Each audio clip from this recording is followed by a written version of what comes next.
¿Cómo le va? Bienvenidos a una nueva edición de Agenda Personal.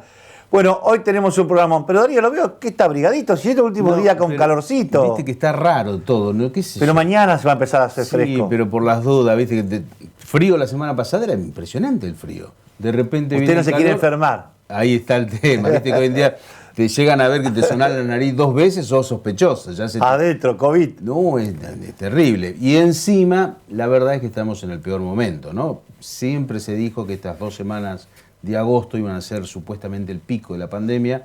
En la provincia de Santa Fe, merced a los datos que tenemos en los últimos días, se está dando, porque han aparecido casos en lugares donde antes no había. Y el tema Rosario que se ha puesto medio caliente, ¿no? Porque uno ve que hay otras ciudades que no tienen el mismo problema. Es decir, Casilda, Rosario, Sí. son las ciudades que hoy por hoy están en la mira y que están poniendo Santa Fe en un lugar que no estaba hasta hace un tiempito atrás. Bueno, en el caso de Casilda, fíjate vos que era una localidad pequeña, 35.000 habitantes, pero que había tenido solamente 4 casos. Y en menos de 10 días aparecen casi 130 casos. Que por lo que signifique la cantidad de habitantes es Una locura, y sí. Imaginás lo que pasó, retrocedieron de fase, hay un lío terrible. Dicen, siempre uno de los mayores problemas, el tema de que no se respetaron las distancias, el Día del Amigo y tantas otras cosas como en diferentes lugares de la provincia. Te voy a contar que hoy vamos a tener un programa especial para Agenda Rosario que tiene 2 visitas que ya están en el estudio. Una del senador Gramajo, que va a hablar sobre todo lo que pasó aquí en Rosario con este escándalo tremendo de los fiscales involucrados en tema de corrupción. Y sobre todo porque es el presidente de la Comisión de Acuerdo de la Legislatura. Y el otro, que está también esperando para charlar en el último bloque, es Luis Changui Cáceres. ¿Y sabe por qué lo invitamos? Porque el radicalismo está en ebullición. Está como queriendo marcar la agenda política en tiempo de pandemia y hablan de unidad, de formar la lista 3 y sobre todo en un momento donde, a ver, hay una tirantez entre radicales y socialismo de que no se siga repitiendo lo que pasó en los últimos 12 años, donde ellos eran cola de león y hoy parece que quieren ser cabeza de ratón por lo menos y quieren estar pergeñando una estrategia para el 21. Hay que ver si se concreta, ¿no? Por lo menos empezaron los encuentros, las reuniones. Yo creo que hay 2 o 3 temas que tienen impacto directo. Naturalmente, lo que vos decías, el tema de los fiscales ingresa también en la cuestión no solamente judicial, sino política, y por eso el tratamiento legislativo. Pero aparecen 2 temas en escena. Uno que molesta muchísimo en toda la provincia. El tema de los incendios, porque antes estaba circunscripto la zona del Delta de Paraná, Rosario, Puerto San Martín, San Lorenzo, Villa Constitución, pero ahora tenemos, bueno, también en la capital de la provincia, pero inclusive en el norte. Sí. Incendios por todos lados, humo, y la gente está muy molesta en toda la provincia con este tema. Sí, aparte lo que significa económicamente tener que atender estos incendios. Ya dijimos aquí en este programa, la plata que sale movilizar todo este operativo para apagar los incendios. Y muchos son intencionales, lamentablemente. Y el otro tema, naturalmente relacionado a la cuestión nacional e internacional, el acuerdo con los bonistas, que también tiene impacto en la provincia de Santa Fe. ¿Por qué razón? Más allá de que en todos los medios nacionales la gente habrá escuchado esto, de que la reestructuración de la deuda, de cuánto se ahorra Argentina de pagar en los próximos años, el impacto que tiene en la provincia es que esto posibilita a que la provincia de Santa Fe salga al mercado a buscar emitir bonos, que era la autorización que tiene el gobierno, pero que hasta ahora no podía hacer, primero porque no había oferta en el mercado y por las altas tasas de interés. Ahora esto cambia, primero porque bajó en dólar y en la Argentina no es una noticia que baje el dólar y baja el riesgo país, está en mejor condición, veremos qué pasa en los próximos días. A ver, yo disiento contigo que esa sea la forma de salir a buscar financiamiento externo. Si la nación no debe plata. A ver, si le han dado a la nación la posibilidad de estirar los plazos, todos los compromisos que había para el 20, 21, 22, 23, que era enorme la cantidad, no bajaba de 12.000 millones de dólares por año. Millones de dólares, ¿escuchó bien? Ahora, no podemos pedirle que los 140 millones de pesos que nos debe la nación, 140.000. 140.000 millones de pesos que nos debe la nación, vengan a Santa Fe en un plan de pago como para decir, che, también vamos a retirar? ¿Por qué tenemos que salir a buscar plata cuando nos deben? ¿Por qué tenemos que endeudarnos si la nación nos debe? ¿Hasta cuándo vamos a seguir pedaleando? O aparte, a ver, lo que hoy son oposición y cuando eran oficialismo, ¿no tuvieron el apoyo del peronismo, de los ex gobernadores, de reclamarle a la nación que no solo conceda la deuda que tenía vigente, que se termine de descontarle a la provincia? ¿No estuvimos todos juntos? ¿No llegó el momento que todos los partidos tendríamos que plantearle al gobierno nacional? Acuérdense que nos deben en Santa Fe 140.000, porque ahora dicen que son 100.000 al año pasado, pero hubo un 40% de inflación. Es decir, son 140.000. ¿Querés redondearlo en 120.000 millones? Hay que pagar esa deuda. ¿Por qué tenemos que salir a buscar plata si nos deben? Bueno, sí, lógicamente, si eso se pudiese cobrar, Santa Fe estaría en otra situación hoy. De hecho, el socialismo también decía, dice, nosotros no dejamos la provincia en déficit porque dejamos plata a cobrar. Era el argumento para justificar el déficit Sí, fiscal. pero eso no estaba en el presupuesto. A ver, una cosa son lo que vos te deben y que no estaba en el presupuesto de nadie, porque tampoco estaba en el presupuesto cuando a Lichi le dijeron, a partir de que asumió Macri, recibió un 15% extra que tenía, que antes no se lo daban, y le dieron casi 500 millones por mes, y a veces más, por mes le daban a Lichi para que haga obra, y no estaba en el presupuesto. Es decir, hay cosas que están en el presupuesto y otras que no. Esa deuda es de todos los santafesinos que nos sacaron durante muchos años plata para cubrir el déficit de la caja de jubilaciones.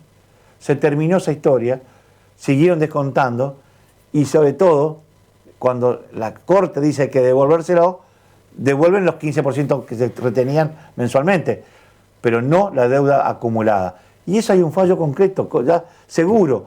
Lo único que falta es que se pongan de acuerdo y la nación diga, vamos a pagar de esta forma. Y punto.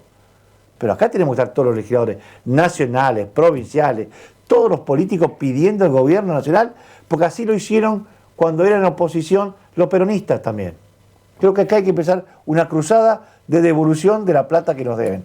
Porque no tenemos por qué endeudarnos al exterior cuando tenemos crédito. Bueno, si eso se da, lógicamente cambiaría la situación económica y financiera en la provincia. Se tiene que dar, pero lo que pasa es que a veces no tenemos los funcionarios que son duros, porque a Santa Fe le dieron plata adicional en carácter de préstamo, cuando en la misma partida a la provincia de Buenos Aires se lo daban como subsidio. Hasta ese tipo de discriminación soportó la ciudad y la provincia. Que, le daban plata a la provincia de Buenos Aires en forma de subsidio. A Santa Fe en préstamo, a tener que devolverla. No es justo el reparto nacional, no es justo las actitudes. Por eso me parece que sí o sí hay que empezar a trabajar la idea de reclamar puntualmente, ahora que no va a tener un apriete financiero, de incorporar esta deuda, aunque sea en 4 o 5 años. Bueno, mientras tanto, se ve que no tienen la fe que vos tenés, que la nación va a pagar. En el Ministerio de Hacienda están preparando todo como para salir al mercado a buscar fondos.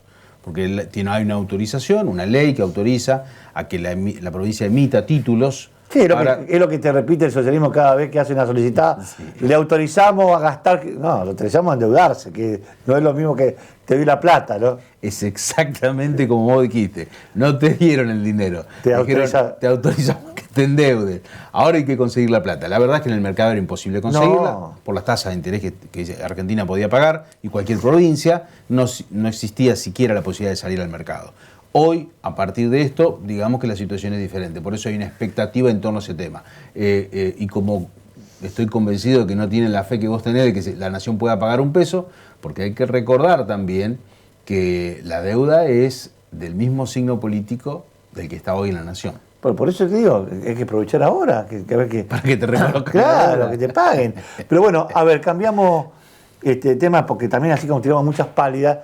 Bueno, el acuerdo con los bonistas, esto, como decía vos, puso a la Argentina nuevamente en función, de operabilidad, de poder gestionar crédito, pero también hubo otra noticia que simultáneamente el mismo día, que es el tema de estas líneas de crédito del Procrear. Eso va a reactivar también, son 25.000 millones que va al mercado laboral, porque más que menos una obrita, porque ahora esta la obra de gas se va a poder hacer. Es decir, vos en tu casa tener gas en la puerta y no tener la plata para hacer la conexión hacia adentro de tu casa, el Procrear te va a poder pagar esta obra adicional. Y como eso hay un montón. Son todos como si fueran créditos personales para determinadas obras. Refaccionar tu casa, poder hacer este tipo de conexiones especiales para tener servicio de agua o gas o luz. Así que todo eso significa que va a caer en manos de gente que va a prestar un servicio, una mano de obra. Y algo importante que tiene que ver con la tasa de interés, atada a el índice de aumento salarial y no al UVA, que había sido, que fue impagable, que ha tornado en un problema el anterior Procrear. Bueno, con esa variación, la idea es la reactivación económica y generar mano de obra, básicamente. Bueno, con todo este afloje que le ha dado el mundo a la Argentina y que ahora esperamos que también el Fondo Monetario Internacional haga lo mismo, ¿no? Porque no sea cosa que tanto promovió que había que ayudar a la Argentina, ahora que lo único que queda, que son los 47.000 millones de dólares que quedan dando vuelta, también tenga una especie de igual mesura, digamos, y que se acomoden para por lo menos sacarnos el pie del acelerador en esta etapa, que con la crisis de la pandemia y lo que está viviendo la Argentina por un montón de años que venimos sufriendo la caída económica, estamos en los peores de los mundos. Así que ojalá podamos empezar a tener un plan de reactivación y recuperar la cantidad infernal de empresas pymes que se han cerrado. Y muchos negocios, muchos restaurantes tradicionales, conocidos, que en Rosario, acá en la ciudad, hay muchos con nombre y apellido que decís, che, se fundió, cerraron porque no lo pueden bancar. Hotelería, en toda la provincia, es decir, muchas actividades que quedaron out después de toda esta pandemia. Un dato que por ahí en Rosario no ha sido muy conocido, pero que es en las últimas horas en la ciudad capital, el fiscal Arietti, el fiscal regional, ha decidido apartar a la fiscal que tenía la causa Oldani de la muerte de un empresario que tuvo trascendencia nacional, y la sacó porque era muy cuestionada y sobre todo por las cosas que se podían venir, y puso un nuevo fiscal que es el doctor Gonzalo Iglesias a cargo de esa causa. Bueno, ese es un tema que vamos a charlarlo después. Y se lo vamos a preguntar a ver si no al senador Gramajo, si también acá no tendría que proceder algo parecido, porque está muy involucrada con lo que pasó. No puede haber sido de torpe todo lo que hizo. Me parece que hubo una intencionalidad para que no sepamos lo que pasó realmente. Bueno, vamos a ir a una pausa para prepararnos. Vamos a tener en primera etapa a Gramajo charlando con nosotros. Y después vamos a tener también al Chanqui Cáceres, el dirigente de la UCR, que participó en los últimos días de una reunión en el comité donde la idea era estar todos juntos. Ya vení, no se vaya, Simultazo.com, otra mirada de la información en un clic, toda la información de la provincia. Santa Fe en un solo portal. Simultazo.com, otra mirada de la información. 6, 5, 4, 3, 2, 1 y 6. Son solo 6 pasitos, 15. 6, 5, 4, 3, 2, 1, 15. Son solo 6 pasitos. A la suerte hay que ayudarla. Con el Kini estás a 6 pasos de tus sueños. ¿Qué esperás para cumplirlos? 6, 5, 4, 3, 2, 1, 15.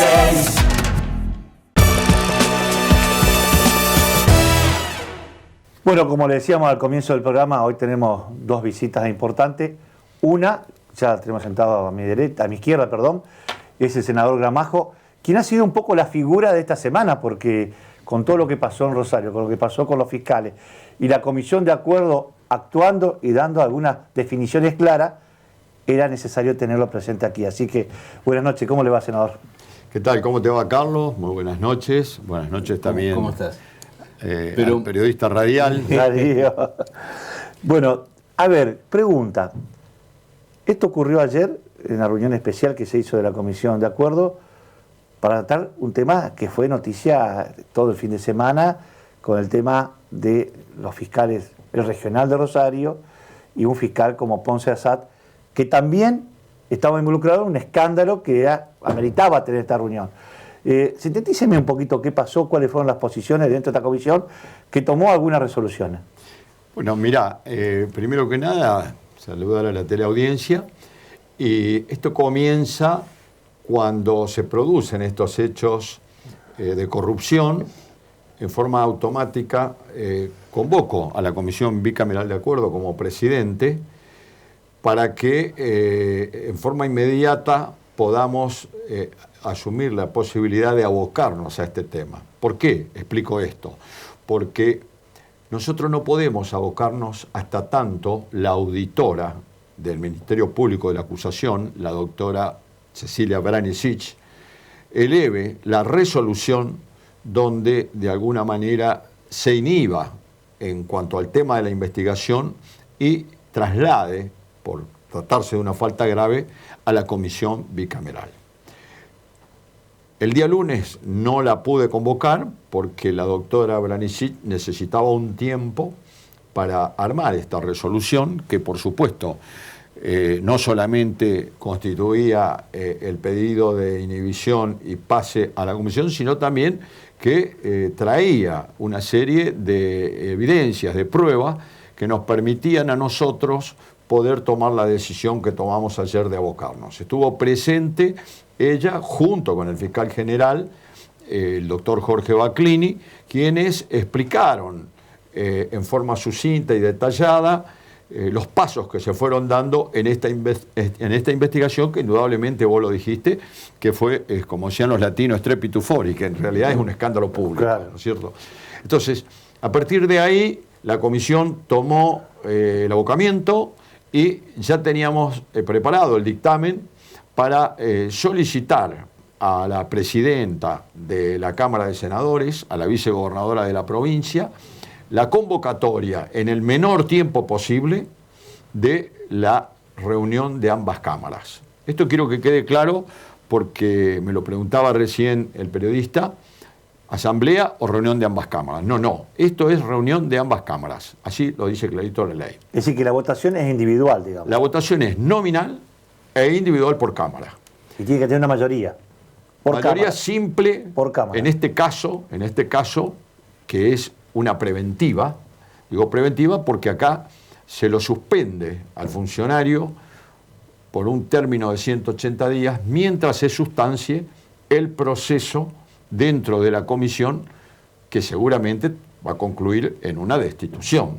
Pero de todos modos hay que cumplir las etapas legales por el debido proceso, que no solamente lo dice la ley, lo dice el reglamento, sino que lo dice la Constitución, Y ahí en el artículo 18. Sí, si ustedes deciden destituirlo, ahí se necesitan los 2/3.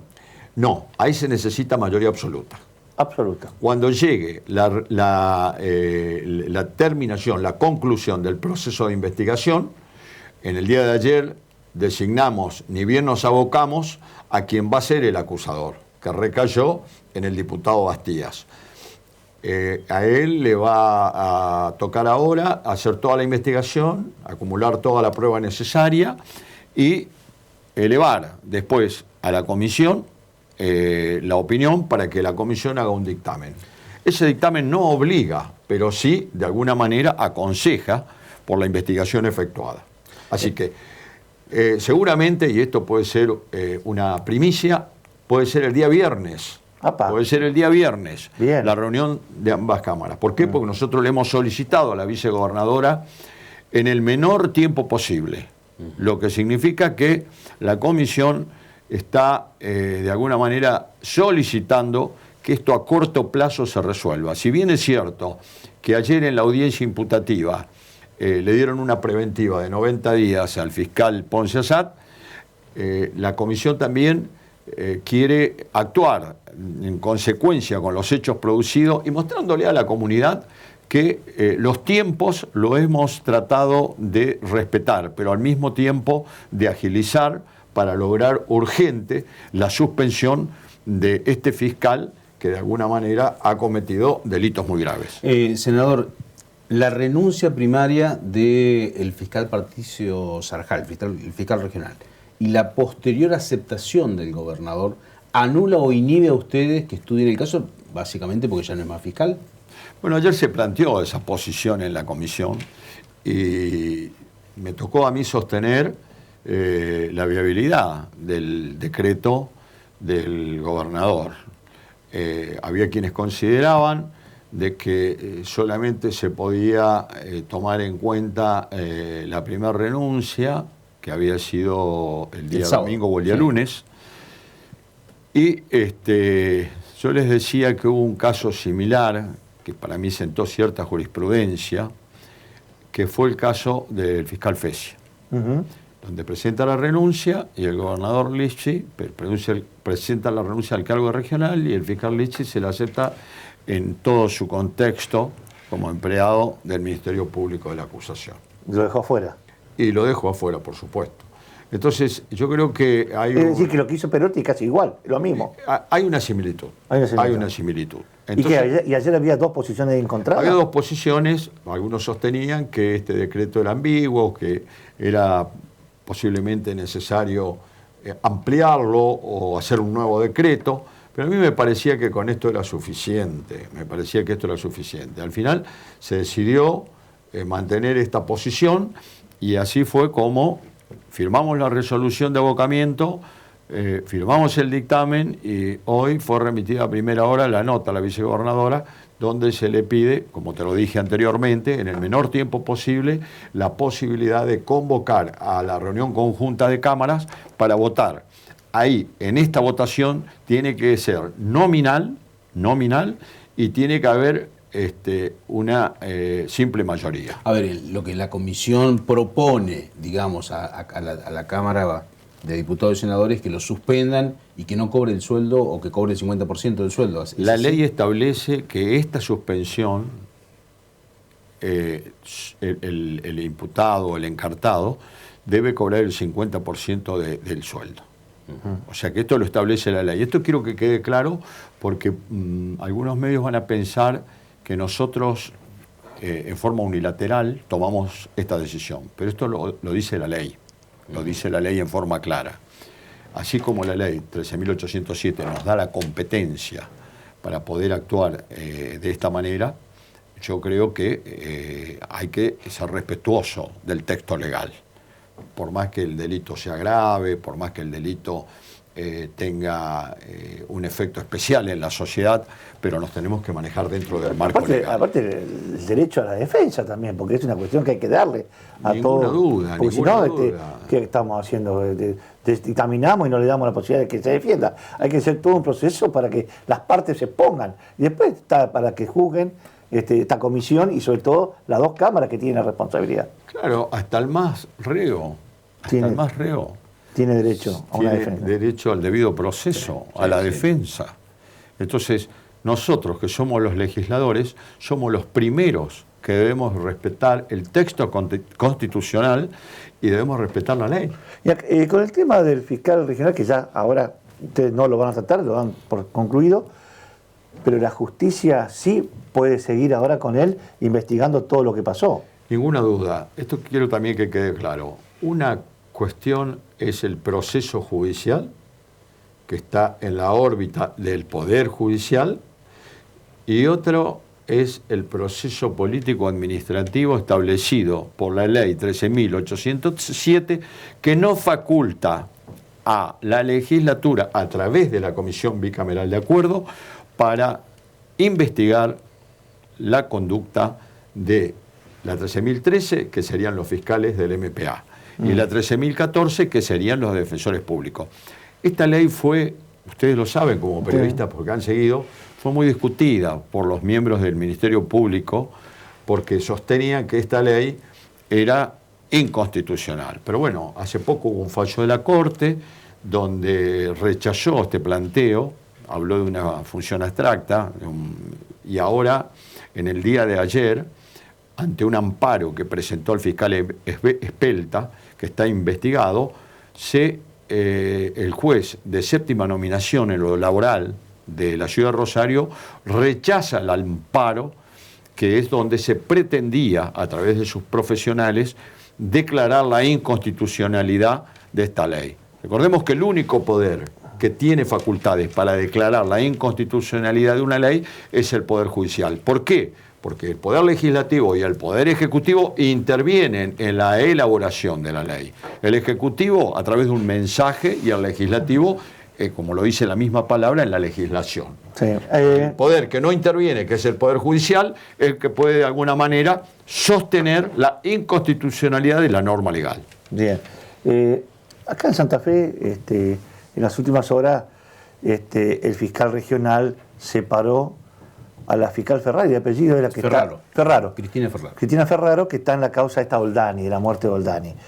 Lo separa por un montón de cuestionamientos, cosas que pasaron, que nosotros como periodistas denunciamos en su momento, pero que también después, en la denuncia que hay en el Fuero Federal, hablaban de posibilidades de que la justicia federal termine allanando la fiscalía de esta fiscal, producto de que había un montón de pruebas que no se estaban poniendo sobre la mesa, y ayer el fiscal de la región la separa.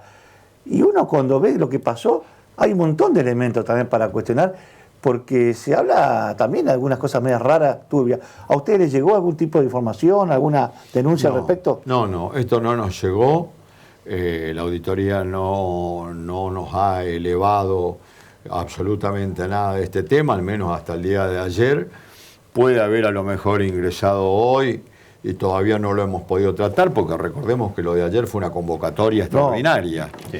En realidad estaba prevista la reunión para el miércoles, para hoy, pero atento a la gravedad de los hechos, anticipé la reunión, le di los tiempos a la auditora para que hiciera la elevación con la resolución correspondiente, que era el 8420, y nos diera una información pormenorizada del tema. Pero bueno, yo quiero también dejar en claro algo, porque de pronto por ahí creen que la comisión es una casa de brujas, y esto no es así. Nosotros nos estamos manejando en el marco de la ley. Acá tengo que destacar y resaltar la labor que están cumpliendo los legisladores que componen la comisión que presido. Pero, senador, a ver, es bueno que esto pase, porque si no, ¿quién controlaba a los fiscales? Si uno decía siempre, tienen un poder gigantesco, porque a ustedes con la creación de este nuevo sistema en lo penal, donde el acusador es el fiscal, tiene un poder y una herramienta tremenda. Te pueden, plantear cualquier acusación y a ellos nadie lo controla, porque uno tiene que saber si el trabajo es honesto, serio, responsable, y no pase lo que pasó, que pudimos ver que encima no cumplían su función, sino que también estaba mezclado con los delincuentes. Y eso es malo para la sociedad y es malo para la justicia. A ver, si nosotros nos basamos y nos retrotraemos a la división de poderes de Montesquieu, es claro que los poderes deben controlarse entre sí mismos. Si bien tiene que haber una coordinación, pero también tiene que haber un control. La Constitución Nacional establece, y por el artículo 5 de la Constitución Nacional nosotros nos adherimos a los derechos, declaraciones y garantías también de la Constitución, establece que la Cámara de Diputados de la Nación puede denunciar al presidente de la Nación, a la vicepresidente, al jefe de gabinete, a la Corte Suprema para que el Senado lo juzgue. Y nosotros también tenemos esa disposición en nuestra Constitución, que podemos hacer una investigación de la conducta del gobernador de la provincia. Es decir, me parece que es un principio republicano, no solamente el de la publicidad de los actos, sino también fundamentalmente el principio de control de poderes. Esto no es un poder, porque no es un poder, el poder es el judicial. Ellos pertenecen con una autonomía dentro del Poder Judicial. Pero es fundamental que haya por parte de los tres poderes un control sobre los otros. Esto hace a la República, hace a la democracia. Por eso creo que también es importante la libertad que debe tener el Poder Legislativo. Y acá traigo las palabras de Mariano Moreno, que decía que cuando el Poder Ejecutivo tiene injerencia en el Poder Legislativo, la democracia se convierte en tiranía. Por eso me parece muy importante que el Poder Legislativo tenga la autonomía. Era competencia exclusiva y excluyente del Ejecutivo aceptar la renuncia. Así lo hizo el Poder Ejecutivo. A nosotros nos compete por la ley hacer esta investigación. Y al Poder Judicial verificar que se cumplan con todos los plazos y con todos los artículos de la norma legal. Porque esto va a permitir, como dije al principio, el debido proceso. Si nosotros incumplimos en no respetar el derecho de defensa, seguramente recurrirán al Poder Judicial y declarará la nulidad del proceso que se efectuó sin el cumplimiento de los preceptos constitucionales. Senador, como siempre, muchísimas gracias. Gracias a ustedes. A ustedes, en un minutito ya volvemos. Lo tenemos a Luis Changuí Cáceres con nosotros.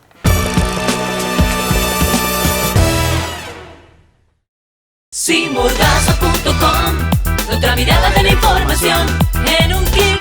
Toda la información de la provincia. Santa Fe en un solo portal. Sinmordaza.com. Otra mirada de la información.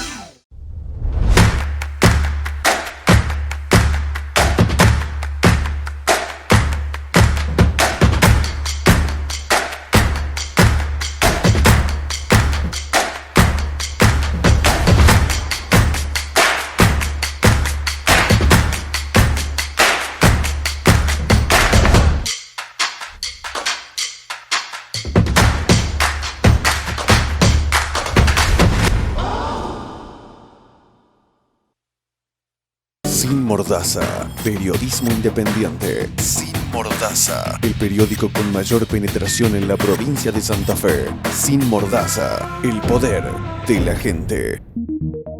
Cadena cambia tu vida. Cadena tu amiga fiel. Cadena cambia tu vida y te acompaña donde quiera que estés. Cadena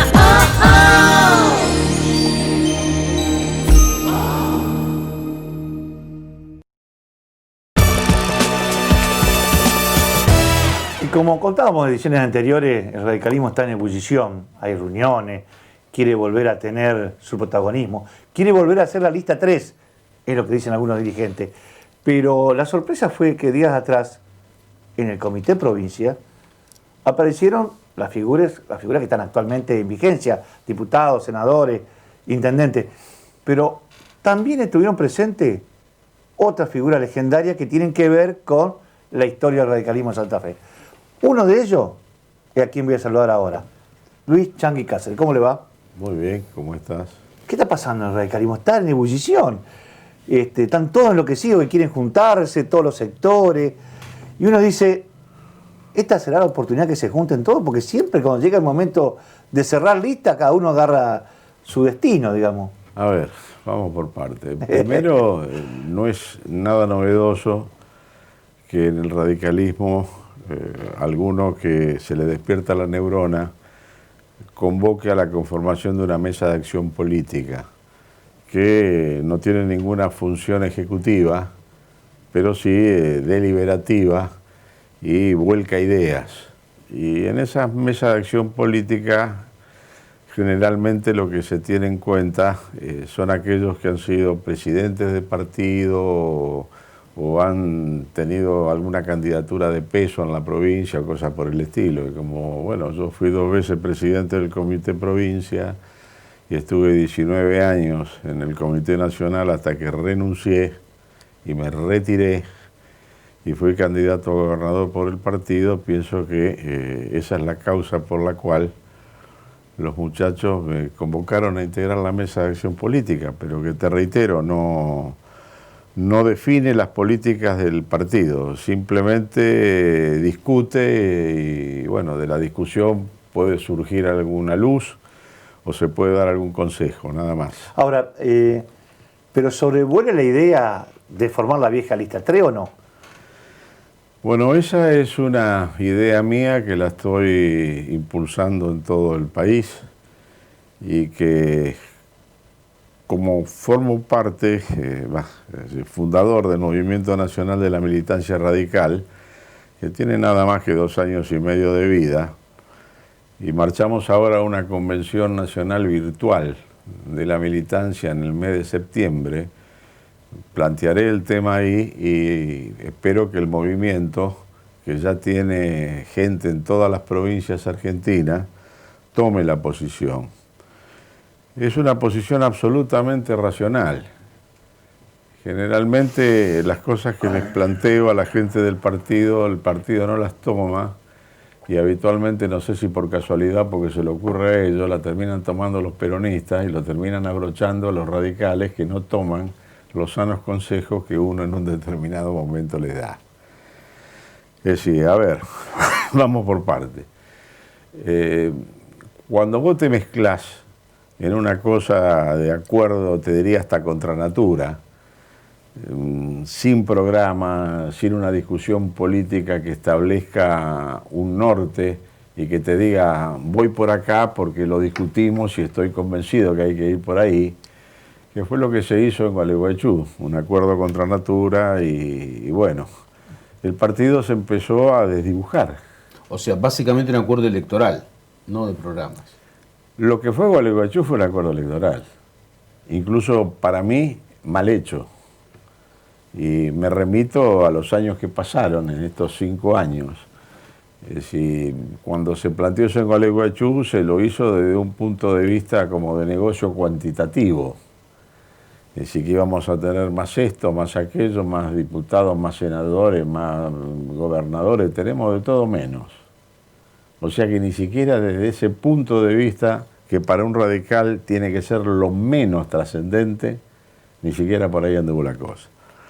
Pero bueno, lo cierto es que estamos en una sociedad que tiene una crisis producto de una pandemia que es mundial, etcétera, etcétera, que se acopla con una crisis económica que ya venía de antes y se agudiza con el tema de la pandemia, que incluso interactúa porque potencia el problema sanitario, la crisis económica, y ambas crisis terminan repercutiendo en otra crisis que está ahí y a estallar, que es la social.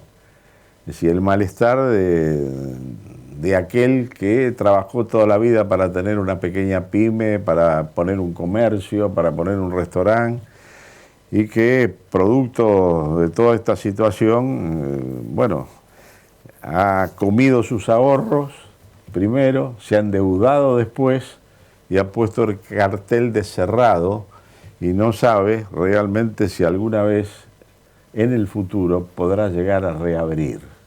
Entonces todo esto genera unas tensiones sociales que pueden eclosionar en cualquier momento y los argentinos, como de costumbre, estamos arriba del volcán, el piso lleno de nafta, fumando desaprensivamente y tirando el pucho en el piso, con lo cual estamos que podemos volar al carajo en cualquier momento. Entonces, si vos sumás estas cosas y tratás de armar el rompecabezas y sos consciente que la democracia se asienta sobre el sistema de partidos y el sistema de partidos está en crisis, y por el otro lado la república se asienta sobre 3 pilares, que son el poder ejecutivo, legislativo y judicial, que tienen que mantener su independencia y tienen que tener un profundo sentido de controles para garantizar que la sociedad no se corrompa.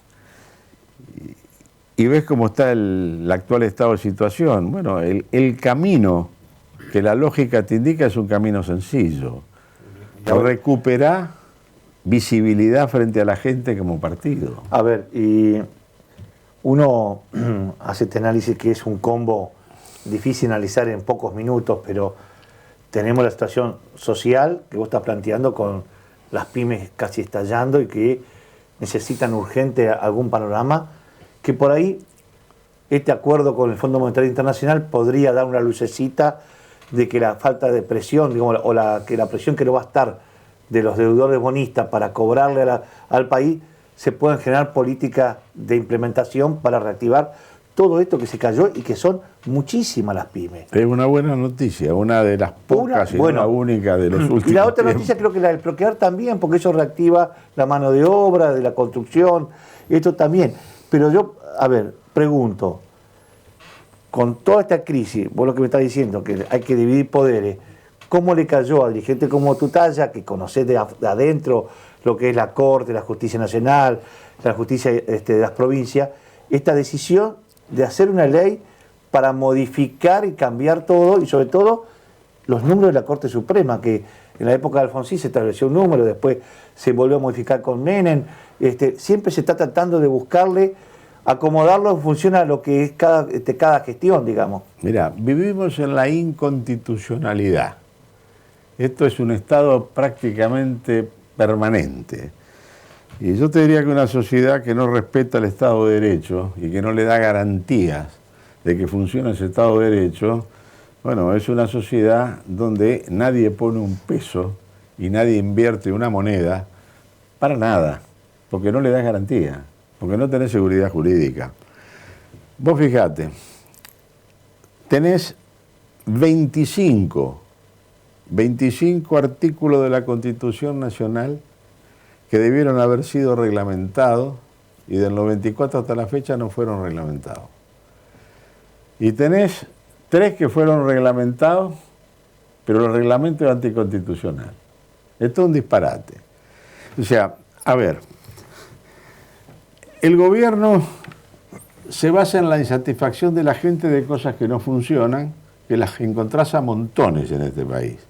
Ahora, el tema es, si vos te fijás para mejorarla, o te enancás en un sentimiento colectivo para terminar de liquidar el sistema democrático y el sistema republicano. Que ese es el peligro que hay. Vicentín.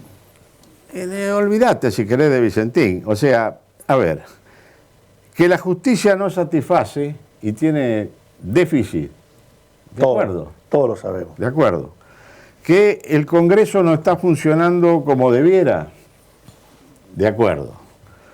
Que el Ejecutivo a veces te da la impresión que es un lugar donde lo que se hace es pensar en generar impunidades, para lo cual hay que terminar con los organismos de control y por lo tanto no satisface realmente las aspiraciones de la gente. De acuerdo. Ahora, vos te podés enancar en eso para solucionar los problemas que sostienen su funcionamiento, o te podés enancar en esa insatisfacción colectiva para hacer pelota la cuestión y terminar subsumiendo lo que es el Poder Judicial y el Poder Legislativo en el Ejecutivo. Con lo cual se fue al carajo la República, se terminó la democracia y adiós al tema de las libertades.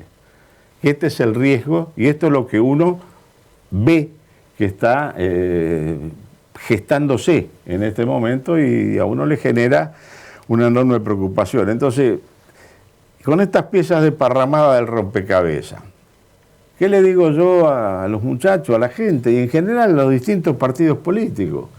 Muchachos, los partidos están debilitados, el radicalismo puede ser un despiole adentro, pues yo te diría que el oficialismo tiene más despiole que el radicalismo. Lo que pasa es que el peronismo tiene la característica que frente al poder o la posibilidad de poder se alinean todos los patitos de los pensamientos más disímiles. Bueno, pero claro, a ver, con ese pensamiento que vos estás haciendo, entonces sería más lógico, si ustedes quieren anteponer un freno al Ejecutivo o al gobierno de turno, estar todos juntos del otro lado, porque si se dividen, si vos tenés que querés hacer tu lista 3 y por el otro lado va Cambiemos, y estás dividiendo y estás cementando la oposición, que después, como dicen algunos, tienen costo o manejo, digamos, de alguna valija para comprar el voto. ¿Y qué ha pasado en Argentina eso? Es una reflexión que la escuché incluso en la mesa esta de acción política y te voy a explicar por qué no es así. A mí me plantearon ahí uno de los muchachos, senador, si mal no recuerdo, provincial, que no había 2023 sin 2021, en lo cual yo estoy de acuerdo. Pero la mirada es totalmente diferente, porque si la mirada es como la que planteas vos, que hay que juntarse para ganar la elección del 2021, porque si no, no se puede ganar la del 2023, primero, sí, preguntarle a doña Cristina o preguntarle al tío Alberto, que perdieron como perro la elección intermedia del 17 y sin embargo pasaron a ganar bien la elección del 19, incluso te dirían los últimos 60 días, a partir de la habilidad de tener un golpe de cintura o de muñeca para acomodar las cosas. Uh-huh.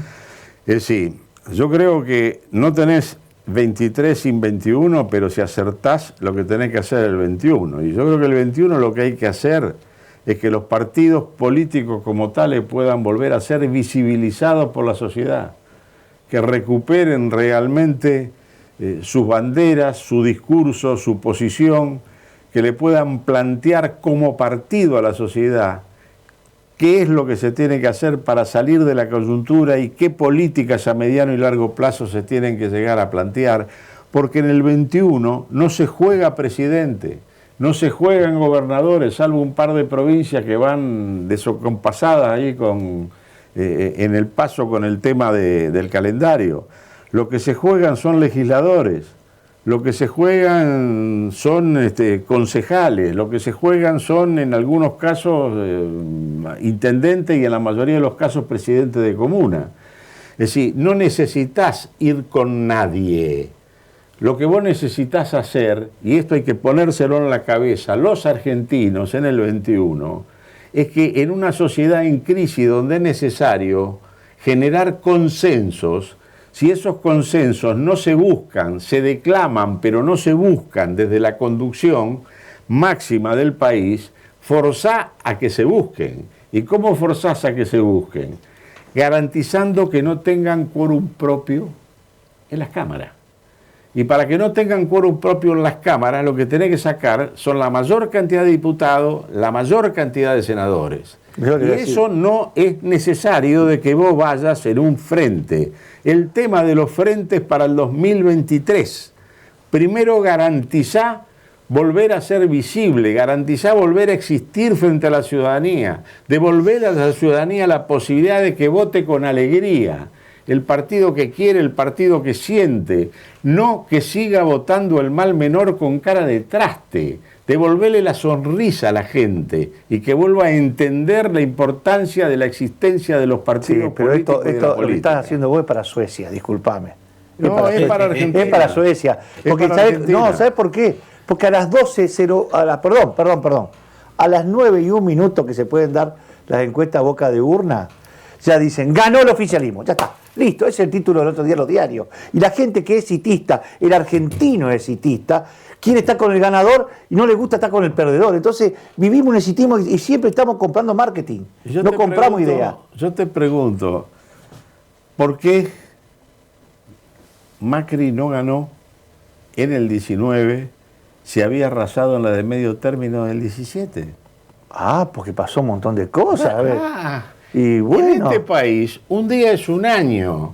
Entonces, a mí, el tema de que tenés que ganar con un conglomerado ahí de panqueque y de torta frita en el año 21 para poder ganar en el 23, no es cierto. No es cierto. No en Suecia, no es cierto en Argentina. En Argentina terminás definiendo el proceso electoral en los últimos 30, 60 días. En el año 83, 60 días antes, nosotros podíamos decir que íbamos a ganar, pero estábamos convencidos que perdíamos haciendo una muy buena elección y terminamos ganando por diferencia esa elección del 83. Cristina perdió feo en el 17, por mucha diferencia, y sin embargo en el año 19 lo revirtió, y lo revirtió 60 días antes. No es cierto eso. El radicalismo tiene que recuperar su bandera, su historia, su folclore, su propuesta frente a la sociedad, salir como Unión Cívica Radical Lista 3, garantizar frente a la sociedad no solo su existencia, sino también demostrar su poder territorial y lo que tiene. Hay que salir a suerte o verdad. Y en el 2023, si la espalda no te da para poder superar las situaciones críticas que pueda tener el país, buscan las coincidencias, la posibilidad de hacer un frente o de hacer una alianza, pero en el 2023. Es más, buscá incluso de llegar a puntos de coincidencia con los que piensan diferente, porque los puntos de diferencia con los que tienen otra idea y otra mentalidad son fundamentales para definir las 4 o 5 políticas de Estado donde el conjunto del país empuja en esa dirección. Y a partir de ahí, con los que piensan más similar a vos, si no te da el cuero solo, armá un frente con programa, discutiéndolo, o armar una alianza. Bueno, y a ver, esto a nivel nacional.